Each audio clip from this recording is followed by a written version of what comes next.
झारखंड में राज्यसभा की 2 सीटों पर होने वाले चुनाव के लिए आज बीजेपी प्रत्याशी प्रदीप वर्मा और आईएनडीआईए गठबंधन के उम्मीदवार सरफराज अहमद नामांकन दाखिल करेंगे। दोनों प्रत्याशी चुनाव के लिए रिटर्निंग ऑफिसर बनाए गए। विधानसभा के प्रभारी सचिव सैयद जावेद हैदर को अपना नामांकन पत्र सौंपेंगे। बता दें कि आज ही नामांकन की आखिरी तारीख है। इससे पहले रविवार को कांग्रेस और झामुमो विधायक दल की बैठक में सरफराज अहमद पर सहमति बनी। इस दौरान प्रस्तावक के रूप में विधायकों से हस्ताक्षर भी लिए गए। इधर इन दोनों ही प्रत्याशियों के लिए नामांकन करने से दोनों के निर्विरोध निर्वाचित होना तय हो जाएगा।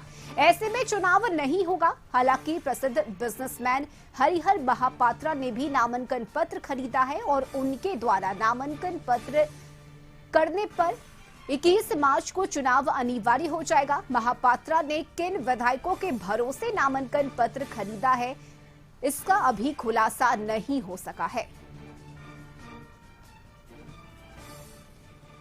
और सहयोगी रुचि शर्मा इस वक्त हमारे साथ जुड़ी हुई हैं। रुचि, राज्यसभा की 2 सीट पर होने वाले चुनाव के लिए प्रदीप वर्मा और सरफराज अहमद आज नामांकन करने वाले हैं। हालांकि हरिहर महापात्रा ने भी नामांकन पत्र खरीदा है, लेकिन किसके भरोसे खरीदा और किसने उनका साथ देने का वादा किया है, ये फिलहाल अभी स्पष्ट नहीं है। लेकिन ये 2 नाम जो पार्टी की तरफ से तय किए गए हैं, प्रदीप वर्मा और सरफराज अहमद, ये दोनों ही आज चूंकि पहुंचने वाले हैं नामांकन के लिए, तो क्या पूरी जानकारी इसे लेकर?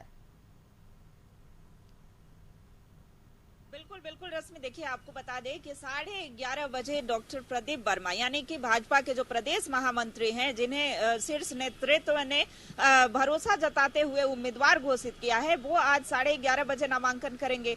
वहीं अगर आईएनडीआईए गठबंधन के तरफ झामुमो के जो प्रत्याशी हैं डॉक्टर सरफराज अहमद, वो 12 बजे नामांकन दाखिल करने वाले हैं। तो ऐसे देखिए, अगर 2 प्रत्याशी होते हैं इस मैदान में, तो ऐसे में वो निर्विरोध जीते जाएंगे।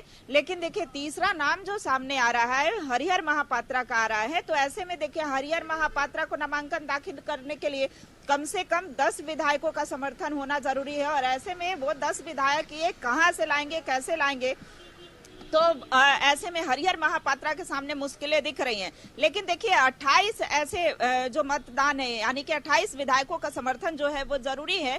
और झामुमो के पास भी संख्या बल है। अगर भाजपा की माने तो भाजपा के पास भी संख्या बल है। तो ऐसे में उम्मीद जताई जा रही है कि ये 2 जो चेहरे हैं वो निर्विरोध जीत करके चुनावी मैदान में आएंगे। अगर डॉक्टर सरफराज अहमद के इतिहास की बात करें, यानी कि राजनीतिक इतिहास की बात करें, तो वो पहले कांग्रेस के विधायक थे और 2014 में अपनी पार्टी को छोड़ करके और झामुमो को ज्वाइन किया था, यानी कि झामुमो के विधायक वो बने थे। और इससे पहले एक बार वो लोकसभा सांसद भी रह चुके हैं। 1984 जब एकीकृत बिहार था, उस समय वो लोकसभा सांसद भी रहे हैं। तो ऐसे में डॉक्टर सरफराज अहमद का भी राजनीतिक जो इतिहास है, जो राजनीतिक कैरियर है, वो लंबा है। लेकिन कह सकते हैं कि कांग्रेस के कद्दावर नेता जाने जाते थे। हालांकि उन्होंने पार्टी को बदला था। डॉक्टर सरफराज अहमद ने अपनी सीट को महागठबंधन के लिए, यानी कि हेमंत सोरेन के लिए छोड़ा था कि प्लान बी के तहत, महागठबंधन का जो प्लान बी चल रहा था कि सरकार पर किसी तरह की कोई आंच ना आए, इसके लिए उन्होंने अपने सीट का त्याग किया था। और उसी समय यह फाइनल हुआ था कि इन्हें राज्यसभा भेजा जा सकता है। दूसरी ओर देखिए, भाजपा के तरफ से जो प्रत्याशी हैं, यानी कि डॉक्टर प्रदीप वर्मा, वो शुरू से ही जनसंघ से जुड़े हुए रहे हैं। पार्टी में एक लंबा समय दिया है, योगदान दिया है। तो ऐसे में पार्टी के तरफ से उन पर भी भरोसा जताया गया है। हालांकि वो लोकसभा इलेक्शन लड़ने की बातें सामने आ रही थी, लेकिन लोकसभा ना लड़ करके उन्हें राज्यसभा के लिए भेजा जा रहा है।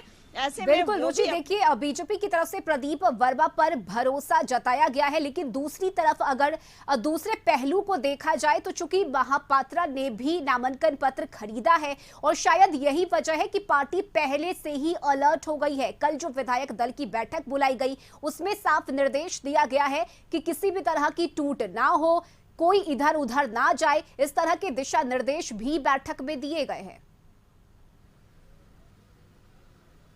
बिल्कुल बिल्कुल, देखिए जब अमर बाउरी बैठक के पश्चात यानी कि विधायक दल की बैठक जब संपन्न हुई तो नेता प्रतिपक्ष अमर बाउरी की तरफ से प्रेस कॉन्फ्रेंस किया गया और प्रेस कॉन्फ्रेंस जारी करके और विपक्ष के भी विधायकों से उन्होंने आग्रह किया कि ऐसा कोई क्रॉस वोटिंग ना हो जिसकी वजह से कोई अगर तीसरा व्यक्ति आता है तो तीसरे व्यक्ति का समर्थन ना हो।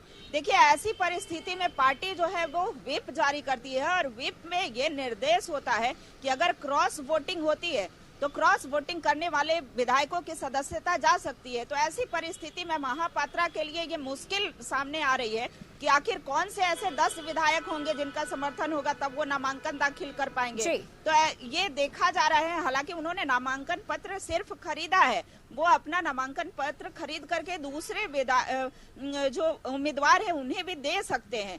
तो आगे आने वाले दिनों में देखना होगा कि अगर इन्हें 10 विधायकों का समर्थन होता है तो नामांकन दाखिल कर सकते हैं, लेकिन वोट समर्थन इनको किनका किनका मिलता है ये देखने वाली बात होगी। लेकिन फिलहाल जो स्थितियां स्पष्ट हो रही है, जो फिलहाल चीजें सामने आ रही है, वो महागठबंधन के तरफ से प्रत्याशी यानी कि INDIA गठबंधन के तरफ से प्रत्याशी डॉक्टर सरफराज अहमद की जीत सुनिश्चित मानी जा रही है। वहीं भाजपा के पास भी संख्या बल की कमी नहीं है, भाजपा के पास भी विधायकों की संख्या जो है वो 29 दिख रही है। तो ऐसे में इन्हें भी डॉक्टर प्रदीप वर्मा को भी समर्थन मिलने की पूरी उम्मीद, पूरी संभावना जताई जा रही है।